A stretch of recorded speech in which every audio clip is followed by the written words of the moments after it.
Be sure to subscribe and like our channel.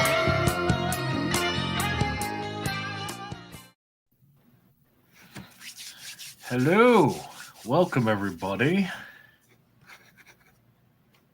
So guess what we're talking about this week? You know what's happening for me? What? The sound is here, but your mouth's not moving. It's like an old school Japanese movie. I will accept that. I love the dubbing. I do love the dubbing. It's not even good dubbing. It's really bad dubbing. It's like 5 seconds later, like delay. Maybe even more, like 30 when seconds. are dubs supposed to be good? I don't know. Dubs can be good. Don't be an anime. Don't be one of those anime people. I mean, in terms of the delay, usually like old school, you want the delay. Want to fight? Fight me. But you know what? We haven't announced ourselves yet.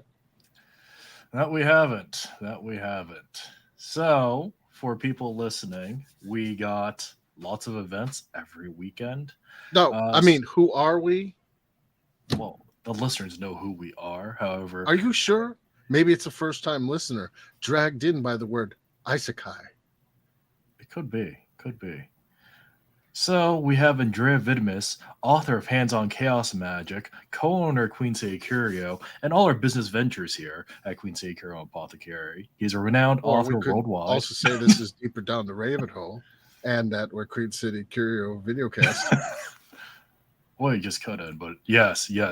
I was giving you a good intro, sir, and then I was going to introduce it deeper down. Oh, there you go. See, that's what you get when you listen. So, that's live what you radio. get when you listen. Live radio. That's right. We don't believe in podcasts, even though we have a podcast. We have live radio, and today I am the guest. Aren't we all guests? I thought. Well, we're technically all guests, but yes. So, Andrieh, Hands-On Chaos Magic, multi-published author and multiple anthologies, co-host of Deeper Down the Rabbit Hole, co-owner of Queen City Curio. Myself, my name's Zach. I'm Asian. I'm also co-owner. I'm also an acupuncturist and many other things. What does that have to do with anything, bro? Isekai.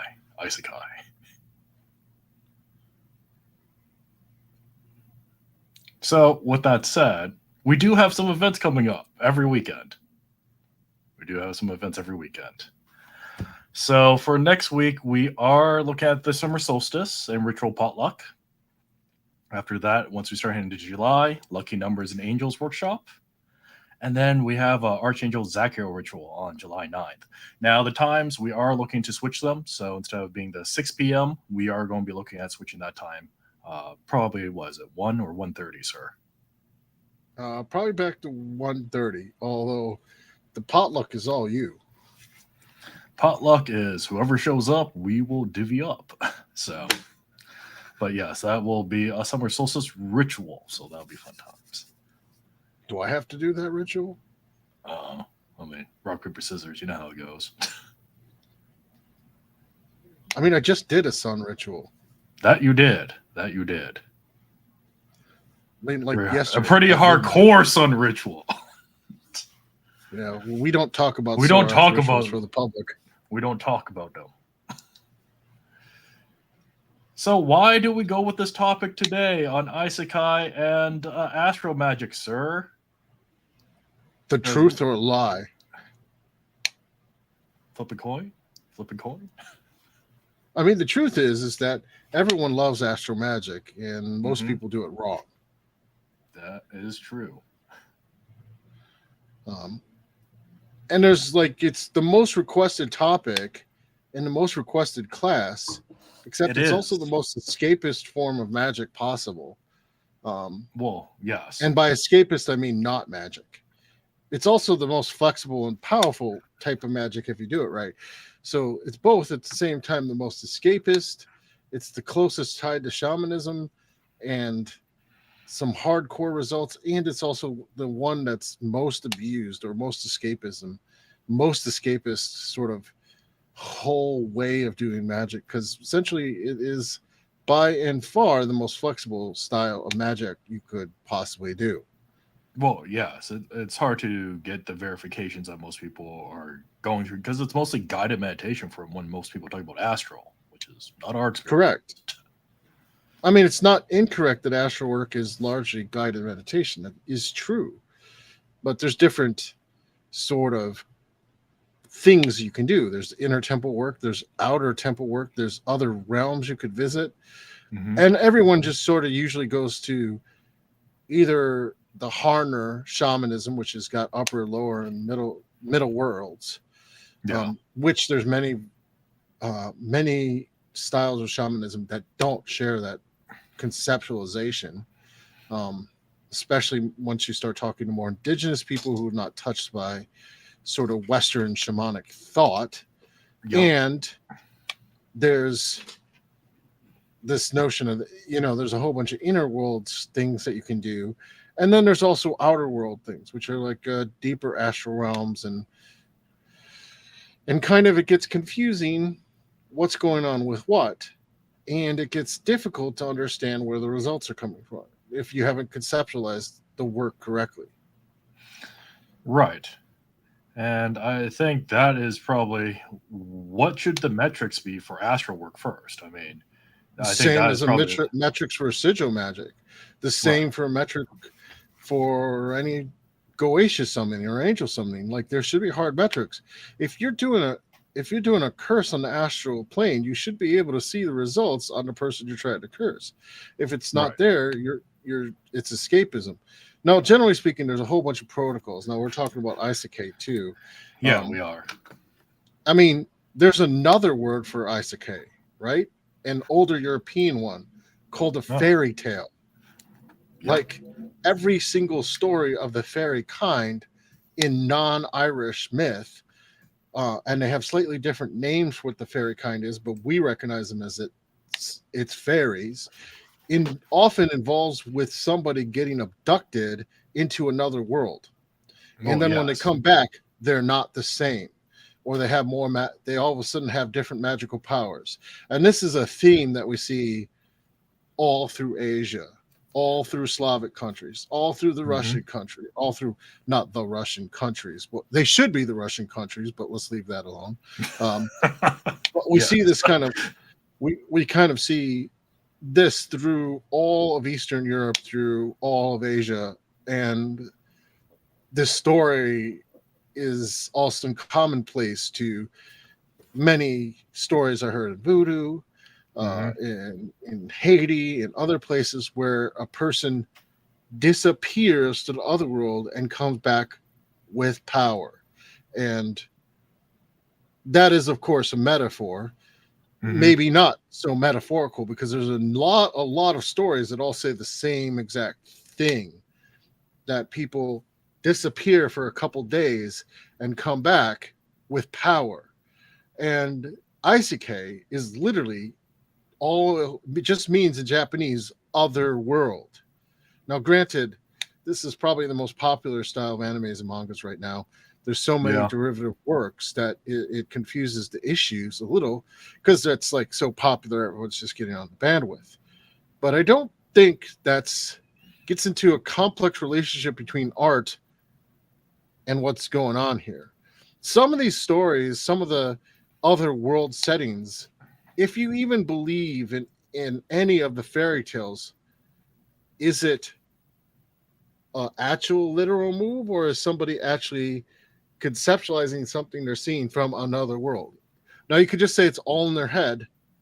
However, if you say it's not all in their head and other people can go there even before it's in the fiction state or the Isekai state, it becomes more interesting in a way. And we have a sort of classical continuation of this fairy tale myth inside of Japanese anime and manga all the time, the otherworld myth, where you go to the other world and it changes you. And sometimes you can't even get back, which anyone who knows the stories of the fairies, that's also in many of the stories, you cannot get back from the other world. Right. And even some of the stories incorporate several of there's many components or styles of Isekai. There's the open, you go to the other world and you maybe come back. There's you die and get reincarnated in other world, which is a classic fairy tale story too.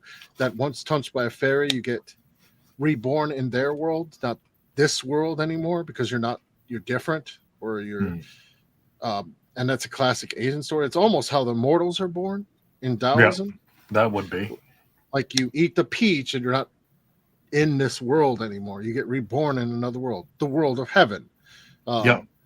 And basically, so these stories kind of keep coming back over and over and over and over again. And before it was such a popular genre, we would often talk about astral magic in the confines of other worlds.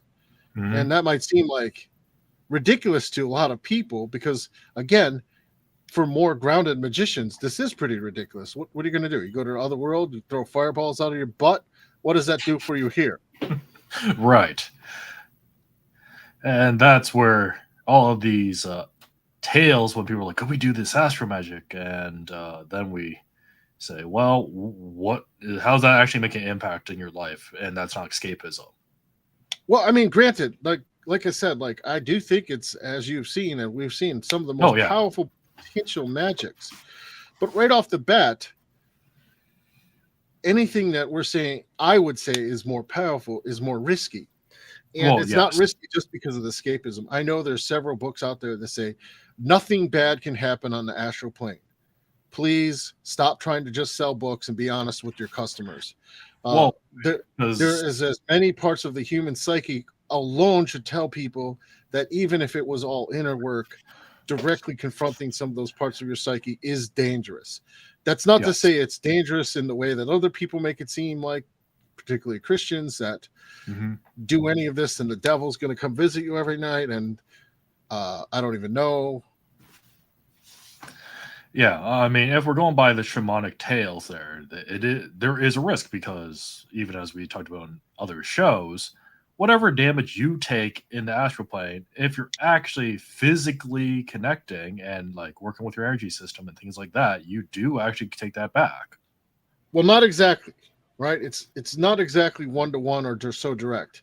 Right. Sure, you can take astral to your auric body, but it might not directly affect the organs and body parts that are tied in the vision. There is a sort of not direct translation, but yes, all the stuff on basic magics, like what's in hands-on magic, chaos magic, really comes into play if you're doing it right. If you come back and let that stuff in your auric body, it's going to eventually do bad stuff to your body. And if it doesn't have the potential to do bad stuff to your body on the way back, the fact is you're just wishful thinking, right? If it doesn't have that component of actually your sort of body energy systems connected and your whole chi energy systems connected to the vision, which takes some work, you don't have the possibility of getting physical results, right? You just don't have any tie-in to the physical world. So if you think about what goes on, and this, I reserve the right to change my opinion tomorrow. Maybe tomorrow I'll be an atheist and decide it's all in my head. But let's be a shaman today. So we're going to take a shamanic approach to this. If you take a true shamanic approach to this, going to the astral plane is going to the other worlds to get medicine in the classic shamanism. But it is also, you are going to the realm of spirits. Now, for most beginner shamans, they are going to be at a huge disadvantage in the world of spirits versus here.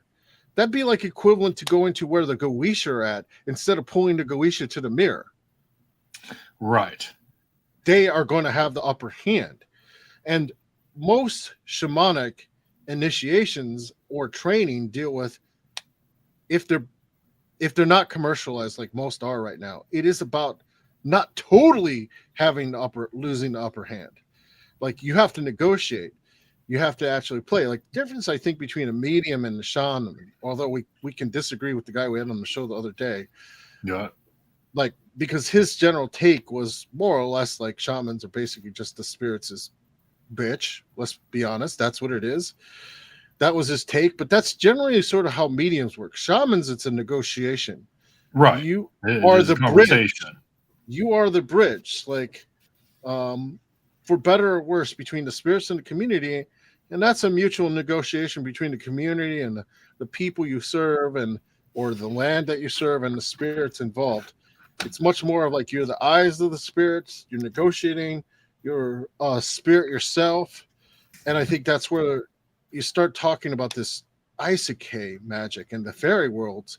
All the Right. stories make it very clear in the classic fairy tales, you are a participant.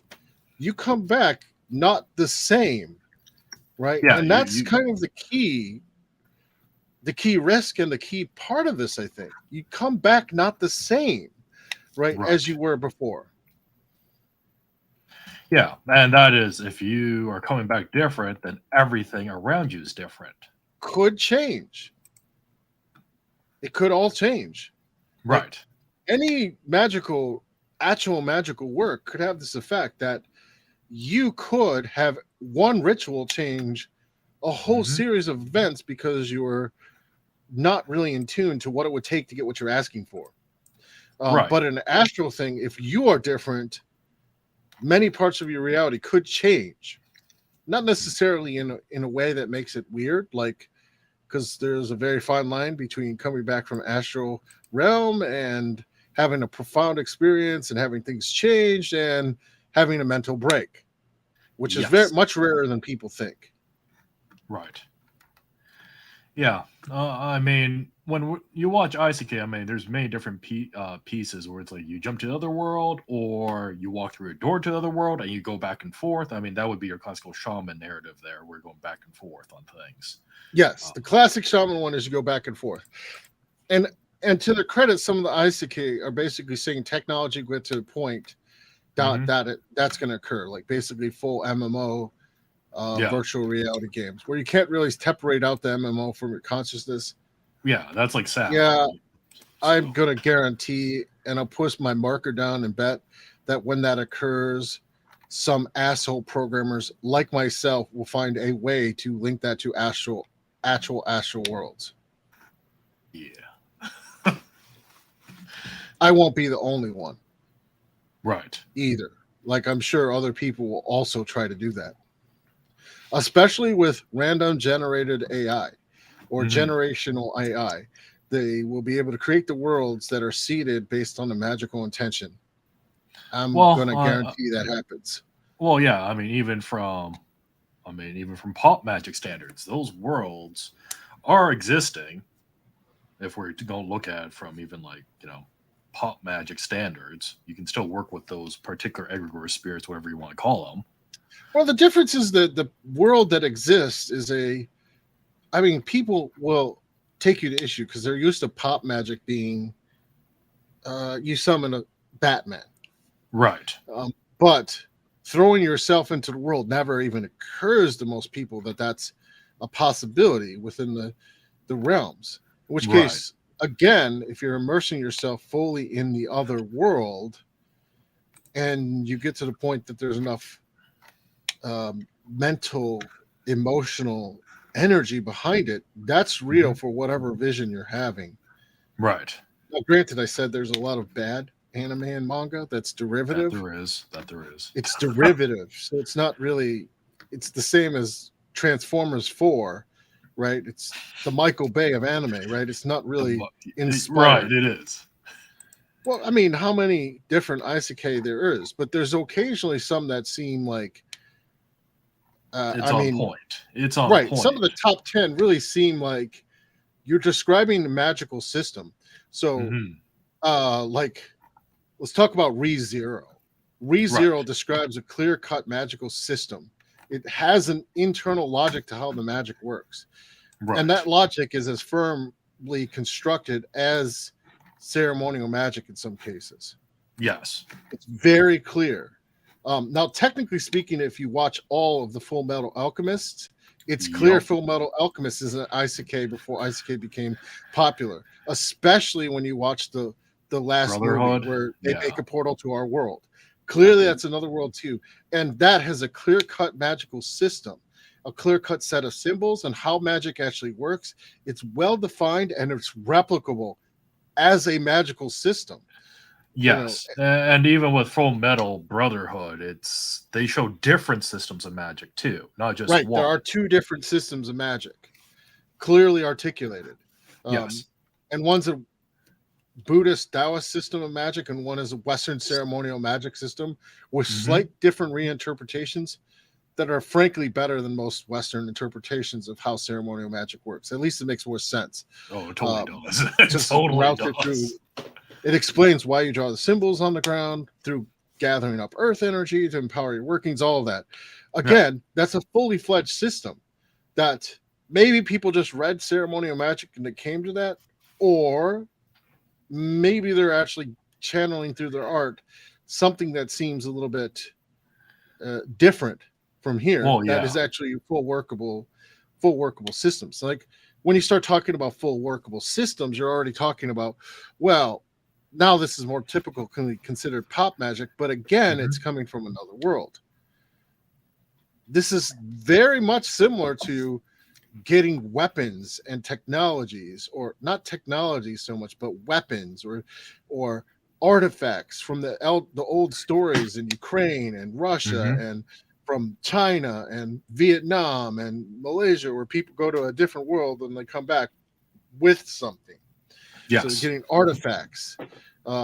Now, granted, in our modern world, we would understand those are astral artifacts.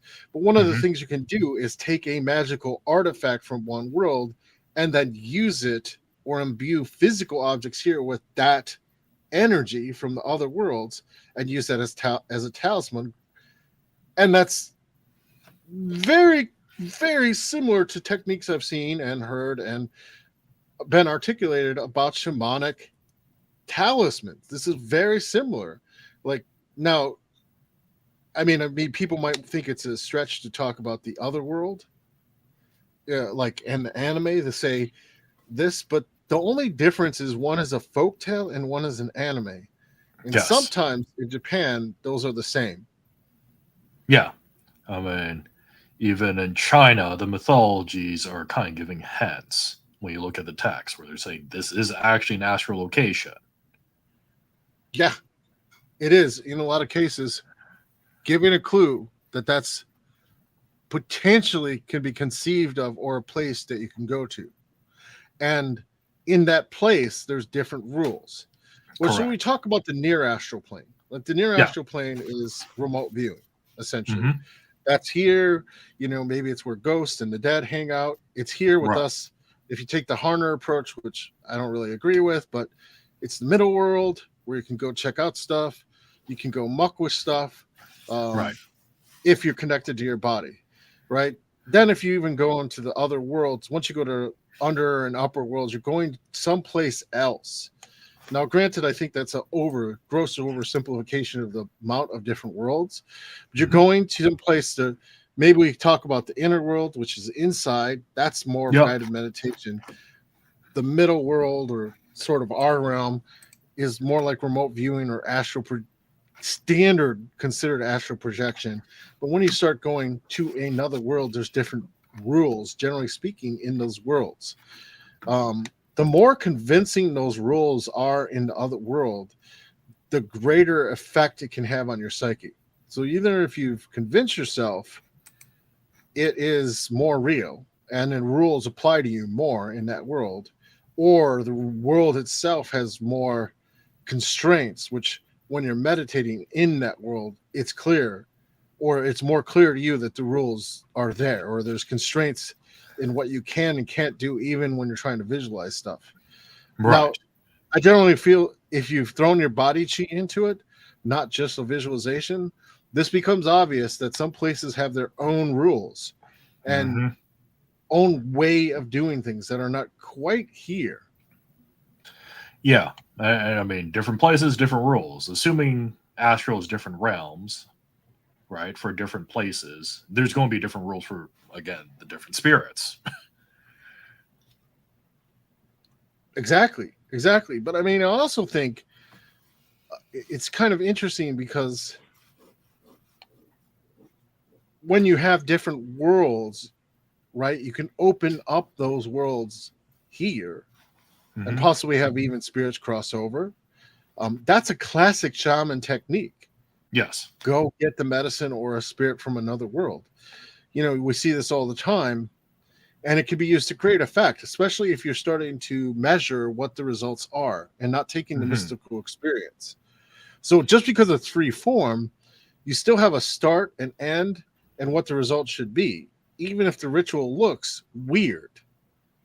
Right. And I mean, in some things like Buddhism, they're pretty upfront about it, though everyone keeps thinking it's like, oh, you're going to the world. But they're basically saying the Buddha fields you and you bring them here. Well, and that's how, and that's how classic introduction to hermetics is. It's not correct. You are going to where they're at and meeting them and then pulling them here. It's much more of a you are going to a different world to pull the elemental spirits here, or the demons or angels, or all the hundreds of things you can evoke from introduction to hermetics and introduction to evocations from Barded. I mean, it isn't like I am speaking a little bit outside the normal ceremonial magic, but not outside of some people's. Yeah. I mean, and rest their soul. I would actually say the same exact thing. It's about like you're going there and bringing them back, which can have tangible things. Now, there's ways that I think people can maybe prove this better or show better, right? So if you do this with a partner, maybe one person goes to the other world, grab a spirit from the other world, and then summon them here. Now, it could be a pop magic thing. We're going to Isekai. And then basically, as you have them, keep using your body energy to give them the body to form. I guarantee other people will have a psychic reaction if they're sensitive. That's a pretty good test that something is going on. Right. And you could qualify that even further in the test, being like, well, what was the general tenor of the vibes? If it matches what the spirit does, ballpark's there.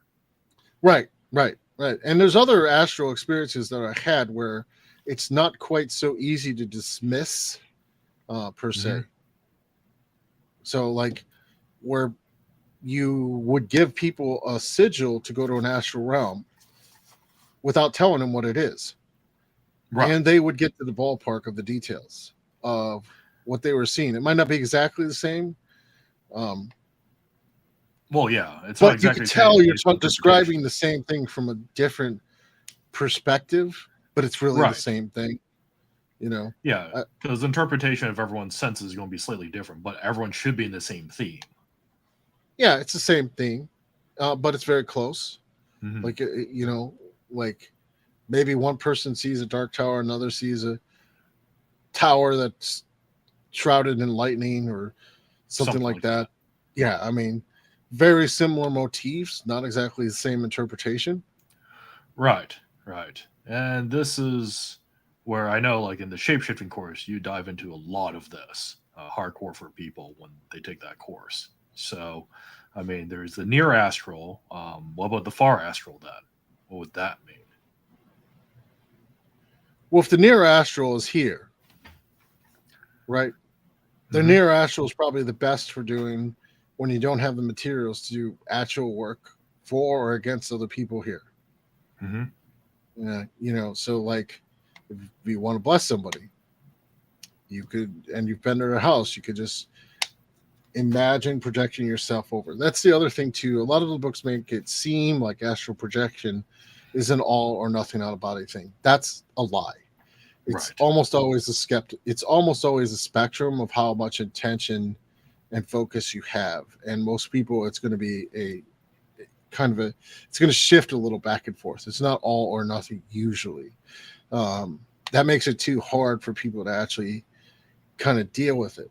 But if you can simply visualize the room somebody's in, and you know what smell that room has, or you know the feeling of carpet and kind of it that well, and the feeling of the person, and can put all the details together and keep kind of tweaking out the five senses, you could just imagine yourself in their space and actually go do magic to them without necessary components. But as you get to more details, in the meditation, which requires a lot of focus and having a lot of basics, you could do the blessing, healing, exorcism, or other bad stuff if you want to. Right. That's the simple near astral. Now, when you deal with the far astral, you don't always have context. I really think this is where Isekai gets it right. Like, in they're truly inspired ones, not the derivative ones, which are just trying to make money. Mm-hmm. In that the rules are different, the creatures are different.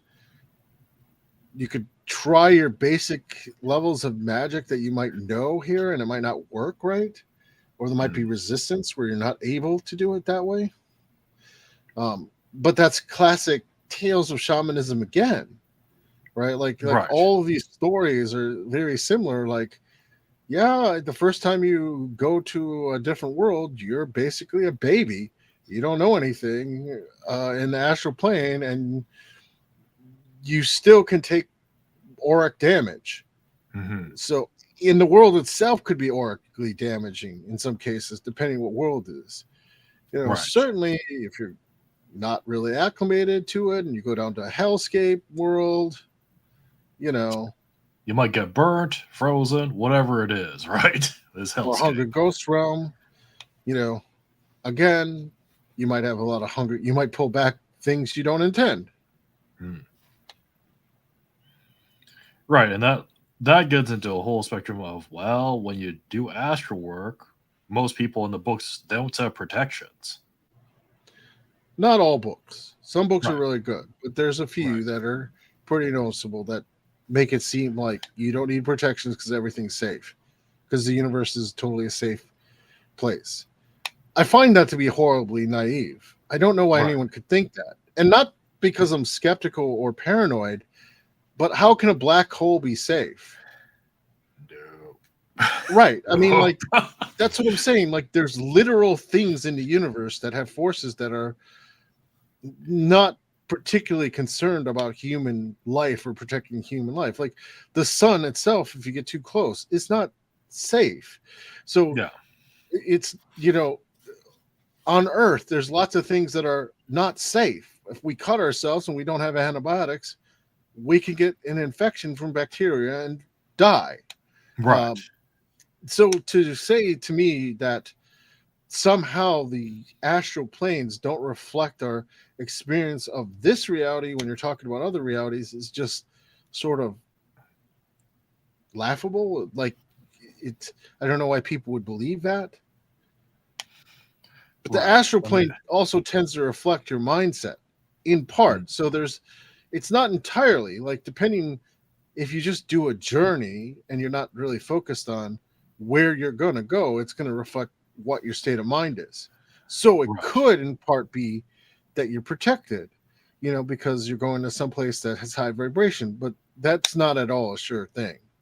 Right. I mean, if you're randomly just going out spelunking, you don't know what's going to happen. Exactly. I mean, and the way you think about it is that, like, this kind of work really gets to the Hermetic axiom, as below, as within, as without. Like, what's inside is what you're going to project outwards, or what you get attracted to. Let's, for the purposes of today, say those worlds actually exist. But still, if you randomly go spelunking and you're in a bad mood, what are you going to get? Well, you're probably going to get some hellscape land. Right. That's totally effed up, and it's going to confirm all the effness of how you feel inside.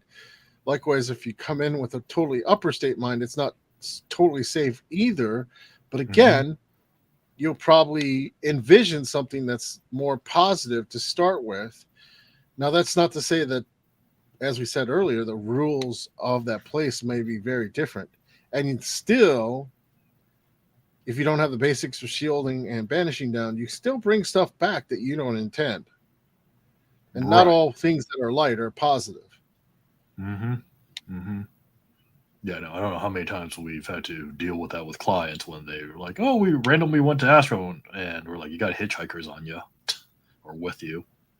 Right. They have weird energy things that are mucking up with their system. Yeah. And it's not even the way people would expect it either. Sometimes it's hell stuff, but it may show up in other areas altogether. Yeah, a positive spirit can still destroy your life. Mm-hmm. I mean, that might not be bad in the long term, but Still something pain from to an it. alien, yeah, I mean, something from an alien world with alien rules, does it really know what life is like? I mean, if you go to the literal classical fairy stories and you're Right. taken to another world and you gain fairy powers, that doesn't necessarily mean those fairy powers or general insights are helpful for a 9 to 5 job with the man and whatever you're doing. Like, it does not necessarily mean that it's helpful. Well, yeah, especially when we start looking at things like the non-reconstructionist viewpoint of the fairies. Like if we look at the Grimm tales, those are horror stories.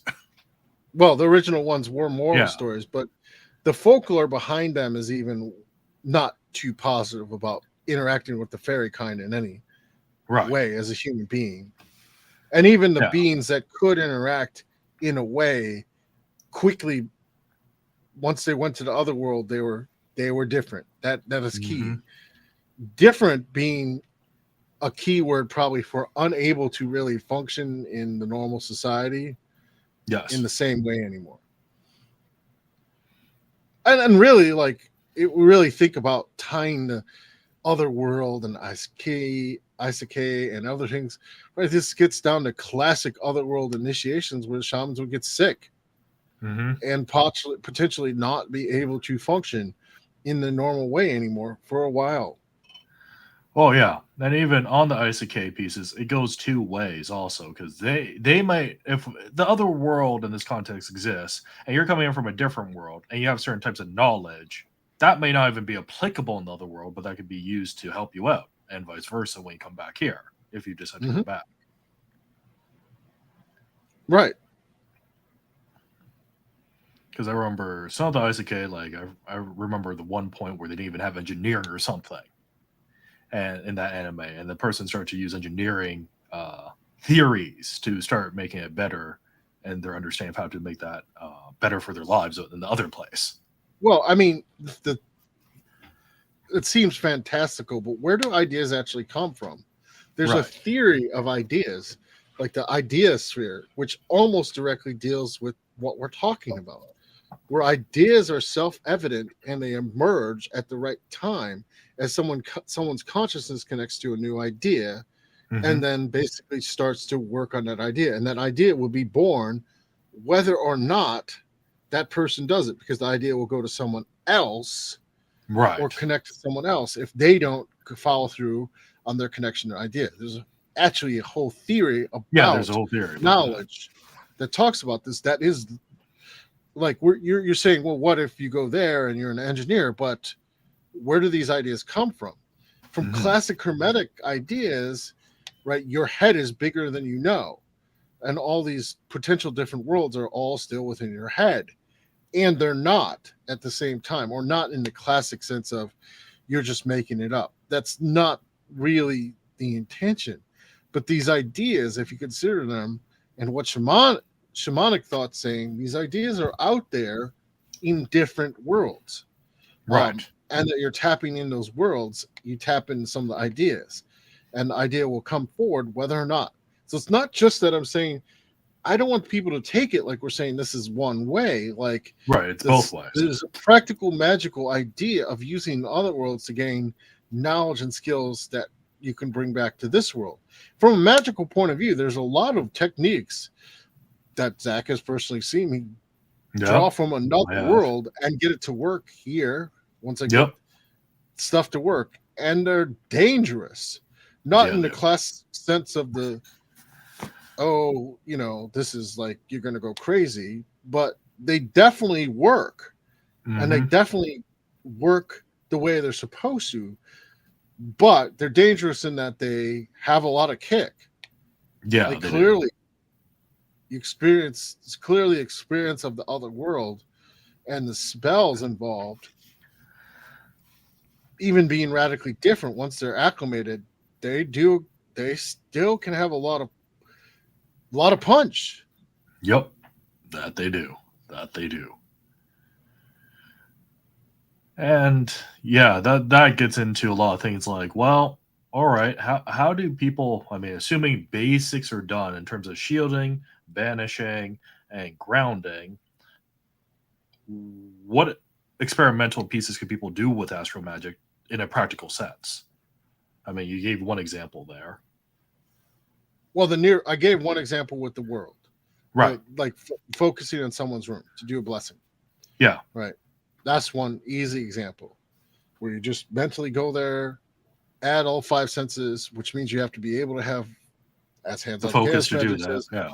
yeah, and focus and imaginational pieces to be able to do that, and then basically imagine what you're trying to do. So on the healing, it's pretty easy. You on the astral, once you get a little bit more sensitive, you're not just predicting, you're paying attention to your energy and their energy. You'll be able to kind of construct the metaphor. Like, so if you know that their leg is messed up, you might be able to see the leg all kinds of messed up, like black or red or purple, whatever, and then just use an appropriate smoothing or metaphor while you're in that astral state to actually kind of get the energy to smooth over and start healing. That's an easy one. All right. Right. Likewise, you can do the same where the bad side of that. It's easy to kind of envision without talking about it what exactly the bad side will look at that. That's the near astral. That's easy to do. It's also easy to grab if you are cemetery friendly. It's easy since the dead usually hang around in their astral. If you're dead friendly, kind of package one up and converse with it and the near astral and actually feel it and then maybe give it some direction or something like that. Right. That's almost classic Barden work. Yeah, like that is. Somebody going there, maybe you pull it back here, put it into a place that you can elevate it or call it into an item or call it into a mirror. That's classic Barden. But you're still using their astral to go there. And the clues are in the book, right? Yes. The clues are in Barden to do that kind of work. But really, if you're going to do that with pop magic and the Isekai, the clues are the anime. The clues of the world are in there. No, I would recommend that there's not every world, even though it might be a cool anime that you might not want to visit certain worlds. Yes, there's plenty of worlds you may not want to visit. So right. The Isekai is describing a world that maybe isn't so friendly. Yeah, because when at least the Isekai genre, when they're bouncing to the world, they're kind of I'm not saying it's not culture shock or shell shock. I can't think of the word, but they are disorientated. They're definitely disorientated for a bit. Well, also remember, up until the modern modern tendency of the Isekais, which just gives you wish fulfillment, it's falling into the escapism, where every character is OP. A lot of the older Isekai genre people were not OP when you first arrived. Yeah, they weren't. They were not that OP. Like now, like all the things are like, yeah, God blesses you and you're OP. It's awesome and everything's okay. Yeah, no, the older genres of Isekai, it's like a level up system where they're at the bottom rung and they work on way up, and they still may get their asses kicked. Right, kind of, yeah. I mean, and they often do. Like, and that's the thing. Like, I mean, in the video game nature, sort of Japanese culture, this makes perfect sense. But in the shamanic culture, it also makes perfect sense. You're not acclimated to the world. Even if you can project your consciousness to the world, you're not going to be acclimated enough to have great influence over that world or resolve or bring back techniques that are meaningful to this world because you haven't integrated the world enough. Right. Unless you get really good at traveling to different worlds, then it gets a little easier to bring back weird alien spirits. Oh, yeah. And it goes back to practitioner being the bridge at that point. The practitioner is still the bridge, right? And there are rituals where you can actually see this in more advanced shamanism, I think, where you're literally acting as a bridge. We're almost refusing to let one world stand. I'm not the only one that I've seen do rituals like this where you're trying to place an overlay from another world into this world. I've seen other magicians try this too with some success, and I've gotten some good success where you try to overlay the rules of another world into this world to allow foreign alien spirits to kind of inject themselves into this world for transformation's sake. And I think that's classic fairy magic one in a higher form. Like once you get past the precipitation or the you're just not precipitation, but you're basically kissing their ass and giving them offerings, and that's all you're doing.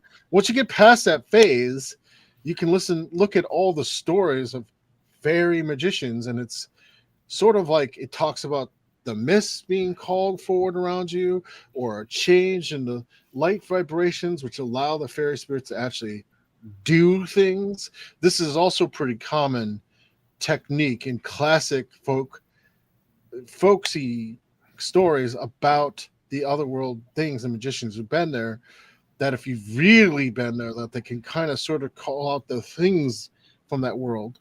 And there's even some darker animes and darker stories that really represent this, like folklore stories where witches would call, I mean, now they would just be said they're called demons, but I mean, darker nature spirits, and everything gets darker around where they're touching into another world, and you can see all this in the Rumpelstiltskin stories and the Baba Yaga stories, where it isn't quite like you're in the world anymore. You can see this in the stories of even Celtic stories when the Tathwana or not Tathwana are around, like the bad fairies, like the environment fundamentally changes to allow for rules that are different. It's an overlay of different world rules onto this world's rules temporarily.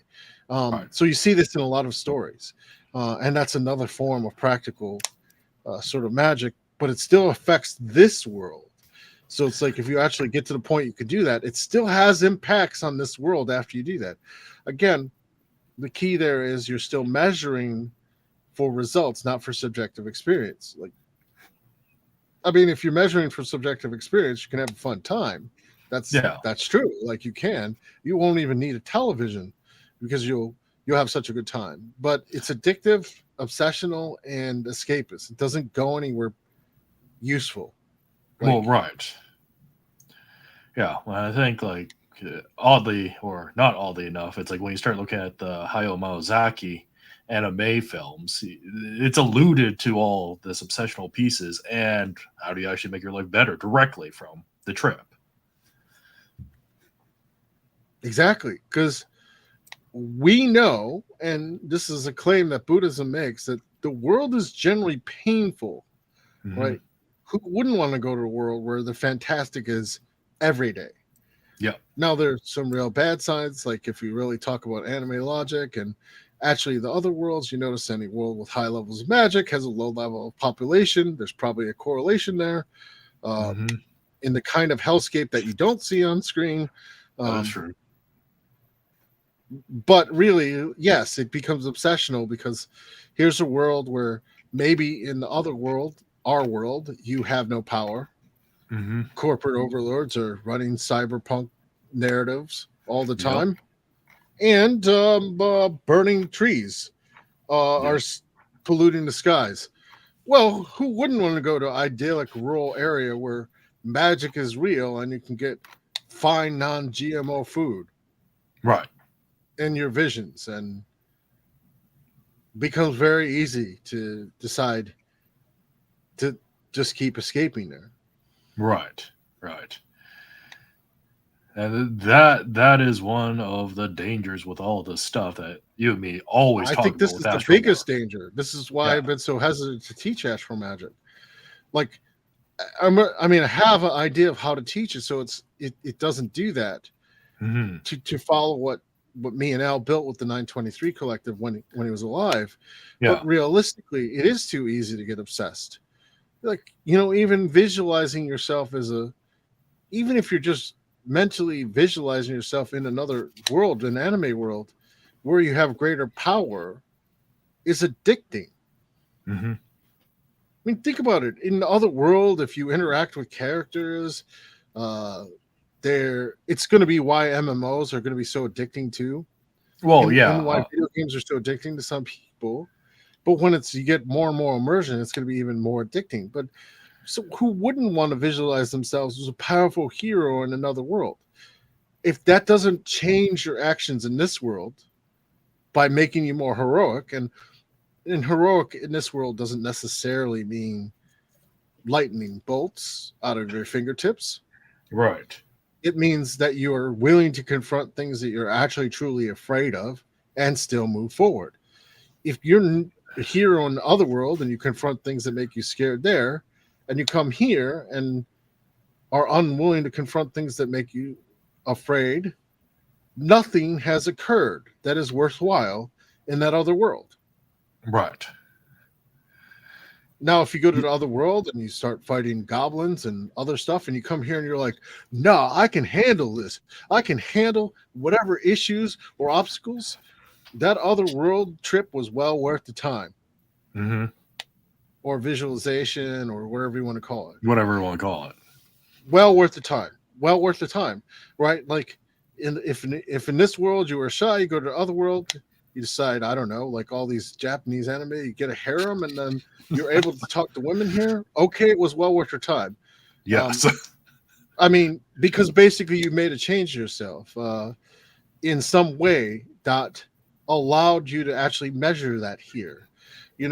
The same is true. Like, if a woman goes to the other world and becomes the queen and is a heroine and fighting demons left and right, and comes here and stands up for herself in this world and is able to increase her wages as a result, that's well worth it. Worth it. Well worth it. What? Well worth it on that. Right, exactly. And these are the kinds of things, like, when you're not dealing with specific techniques, which require specific validations or specific tools that you gathered from otherworldly magics that require special verification or more specific verification. This is a good measure. Like, if you spend extensive time in the other world, even as a creative artistic endeavor, like you're writing that world out, it still should change you. Right. And I mean,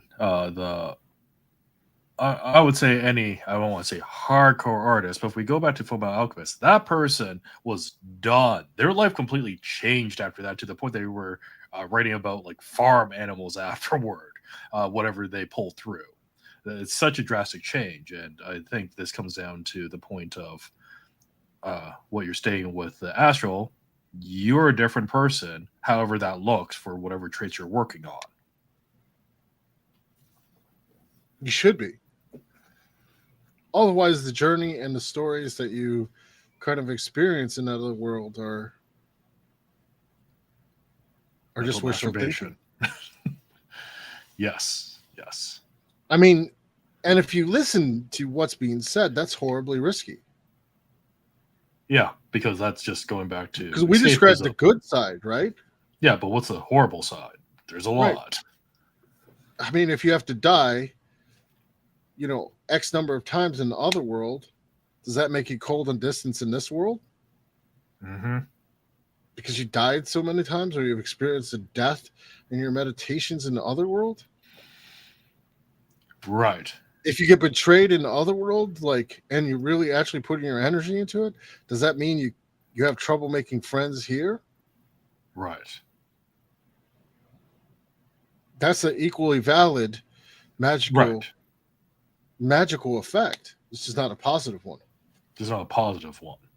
Yeah. Never mind, depending what you're doing in the other astral plane. Again, if you're hanging with entropic spirits. Right. If you go to the other world and become a dark lord, and then you start acting crueler in this world, is that helpful? Maybe Maybe not. But but maybe not, right? If you we'll start losing friends because you're acting cruel. Right. Again, this is both the problem and promise, right? It's the same thing. Mhm. It's the problem and it's the promise of what is Yes. capable there. But I mean, in those other worlds. But I mean, like I said, besides the whole techniques of pulling direct magic over and using it, and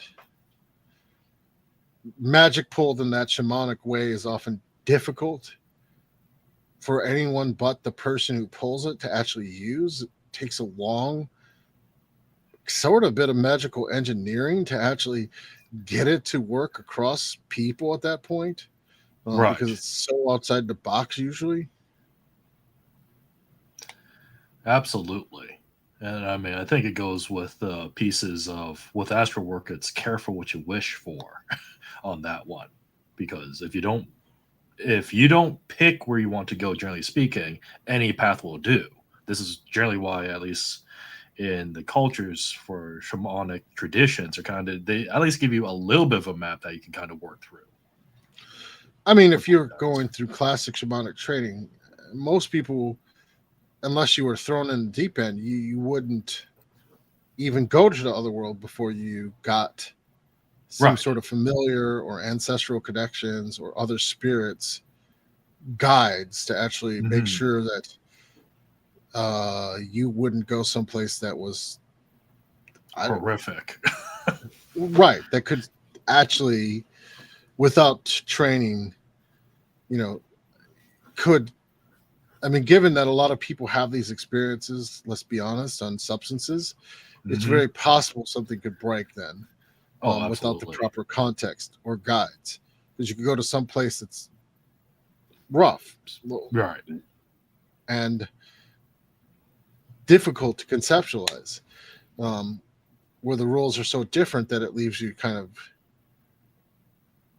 Well, you don't have broken the and right people to sharded. talk you down, right? Yeah. You know, I mean, it's Yes. easy to start going around telling everyone the world is a buggy program. The world is a buggy program. For the people who get that reference, let me know. Personal message me. DM Andrieh if you know, or put it in the chat DM, box. DM or chat us if you know the reference. The world is a buggy program. That it is. That it is. Well, an hour goes by fast as always when we shoot the shit. So, No, I really think any this too. I think this really is like, if I thought this was so easy to teach, I would do it because everyone loves this stuff, right? oh, Because it's got the absolutely, everyone loves escapism, it. it's got the otherworldly thing. I kind of said why I think it's so addictive. Who wouldn't Mhm. want to go to an idyllic world that doesn't have trees on fire, where corporations are buying everything, and literally this cyberpunk hellscape that we literally have going on the East Coast, and as people told me often, every summer on the West Coast now. Yep. Well, You know, like, I mean, the pictures recently, the last few days, look straight smoke out of on down Blade New Runner. York. Straight out of Blade Runner, right? It is. It is. I mean, so I mean, I could see why people here, why it's so problematic, because if you're here and you're struggling to get work, which many people are, Mhm. and here you go to the other world, and in your meditations of the other world, you have great magic power, everything goes your way. Well, what's going to happen? That's an Right. easy addiction, right? Yeah, it's easy escapism on that when That's things ain't the going issue. right. That's it. Yeah, well, I mean that fits right into the escapism pieces, like when people play MMORPGs or things like that with VR, right? And they do show those, like, as you keep looking at all the shows that keep coming out with the VR simulations, that people will just tap out altogether, and that's a big risk. Yeah, it is. And I guarantee some of those shows, which indicate someone hacks the system and you can never leave, will happen in our lifetimes.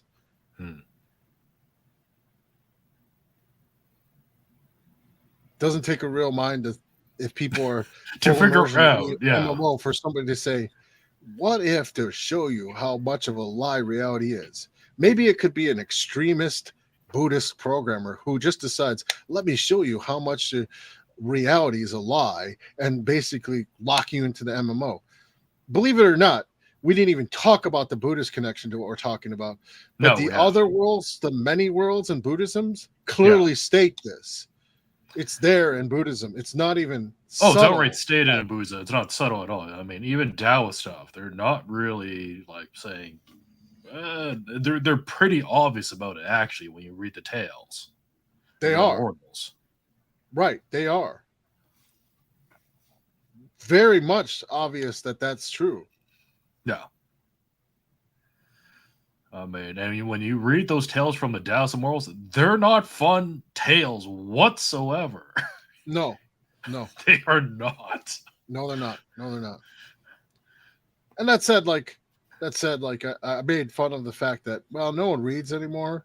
And if I ever wrote a book on this, people would get upset with me because it's so anti-commercial. There are some workable ways to get everything. I mean, hands-on chaos magic and shapeshifter class, you mentioned that. Give you a lot of details. I think I gave people a lot of details to get started. Actually, just that's the easiest way to get started. Is to close your eyes, relax, rest, and then visualize all the details of the other person's room. As you visualize yourself in that room, that is projecting you into that room. Energy follows the intention. It's just that simple. You could do some metaphor where you spin yourself to throw yourself on the floor, pull yourself back out through a rope. Those are some common metaphors. But really, energy just follows the intention, even with the astral. Once you're fully immerse yourself in the intention, it's there. You'll be there. You'll be wherever you need to be. Now, granted, when astrally projecting to other people who happen to be magicians, you should note other things might be there too. Yes. Safety first, people. Safety first, exactly. Speaking of Barden and evocation, what do we have coming up? Well, we got a lot coming out once July starts hitting, because we got 72 Goetia and 72 Semaphore Resh. I keep screwing that up. A little bit about that. We're going to probably be a little behind, but some of the introductions to that is going to be a little bit more introduction on evocation. Well, and then we're going to go into it, because really, people have to learn how to evoke either a Semaphorish or a Goetic spirit before we start going into let's do all 72. So we'll probably start, ramp it up a little. Yeah. So that's our big three-year and so project. Fun times. And then, from there, we have a bunch of different workshops coming up for people. So, we got the Summer Solstice Ritual and Potluck. We got Lucky Numbers and Angel Numbers. We got the Archangel Zachiel Ritual of Expansion and Prosperity. And then we have How to Communicate with a Goddess workshop. So, we have a whole bunch of things popping through the door every week. Well, how to communicate with a goddess? It could be a god. Yes. Probably could be anything. It could be anything, for goddess, but and by goddess, we want not the general archetypal everything. Yes. Though I will say, for that workshop in particular, depending who people choose, we might be doing band hammers, depending. So, if it's band hammers, yes. And people are like, I want to call it this hardcore goddess edition. We'll be like, about that? Maybe not. If people want to do Kali, I'll do Kali. I don't care. Oh, you and me both. Kali's awesome. But that's about hardcore destruction, sort of. And transformation. Which I think Kali's actually coming up too, now that I'm thinking about it. Yeah, I think Holly's coming. I gotta look that up. That said, you have to be a sponsor. You can get in all the stuff for free if you're a sponsor. The sponsor, just come over to Queen City Curio, click on the Yep. sponsorships. You can kind of get it to be a sponsor. We're for sponsors, although we'll be sending out soon for sponsors. We'll be regularly doing raffles.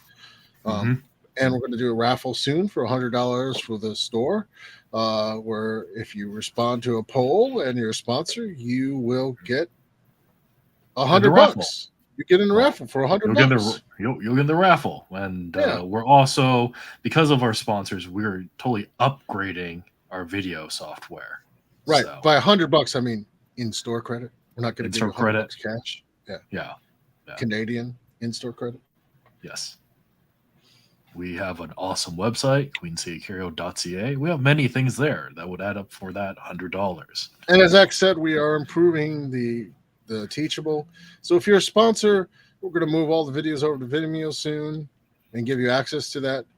And we know that Teachable had a little bit of issues with the videos, so we're going to kind of change it over and move it over to a different platform soon and have all the videos on Vimeo so you can easily get there. Have people on the newsletter, a private newsletter for the sponsors that you'll be able to get all the Vimeo, all the video links that we have. And that should make it a little easier. We kind of know that we've outgrown Teachable a little. So people are subscribed over Teachable. We will be closing that out, but we'll give you the same price for the sponsorship of whatever you came in at. You just have to, some cases, just have to tell us what that was.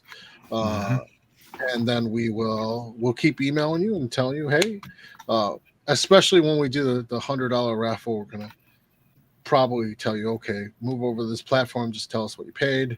That'll be one of the questions. We'll honor that payment, and we'll go from there. Right now, because of things outside of our control, if you're listening and you're in Toronto, all our temples have gotten taken down, but soon we'll have a temple room for you. So you'll be able to go to the temple room and just do the same things you would have done, not in the temple room, in the hallway. Yes. So we'll get the temple room set up very shortly. Correct. Which is even better for everyone listening because you can just actually do any magic rituals you want within reason.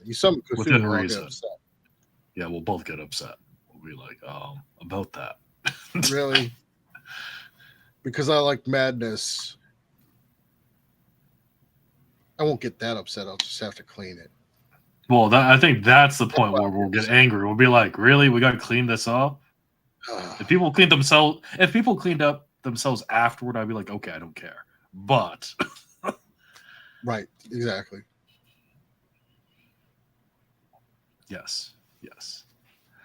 So, yes, we'll be having our multiple altar shrines in that room at some point. We are working on it. Near future. All right. The hallway shoe rack will return. Yes, it will return with the bench. It will return with the bench. Correct. Yes. The benches will be there. The hallway shoes will be there. Yes, it's just out of our control right now. But when we can, first chance, we are putting that back out there. Right. Probably this week. Early this week, I hope. That's what we hope. Rest assured, next year we'll be on the ground floor. Soon. Aspirations that are reality. If you'd like a sigil to curse our landlord. No, I'm just kidding. We would actually give you a sigil unless you privately ask me to curse our landlord. We would never say that. We will never actually give you a sigil unless asked.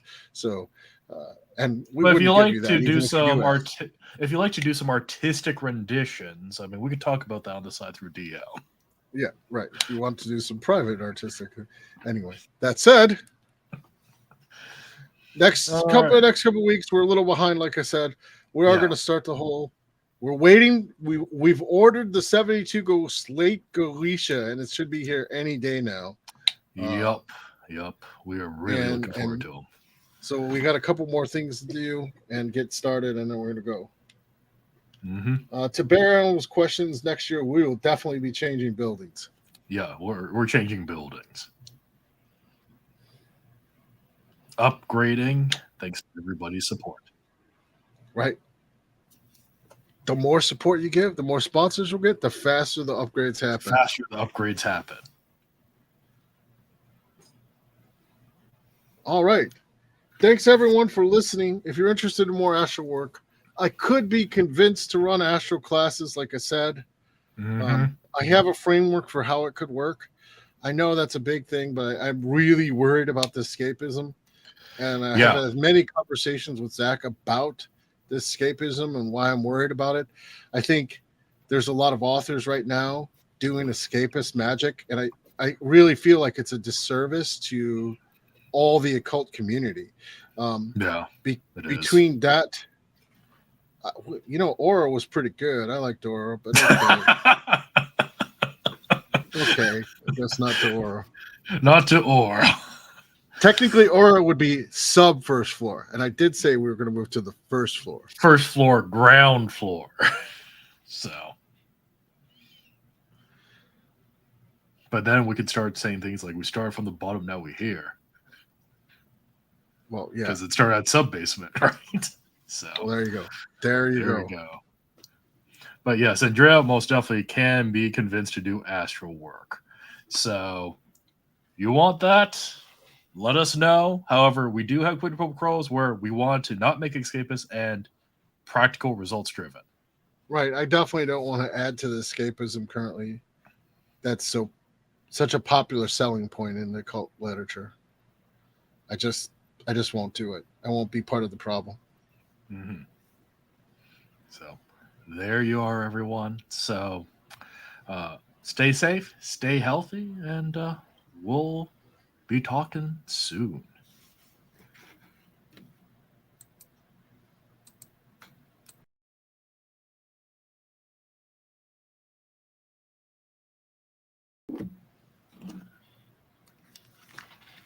Still recording on you? It's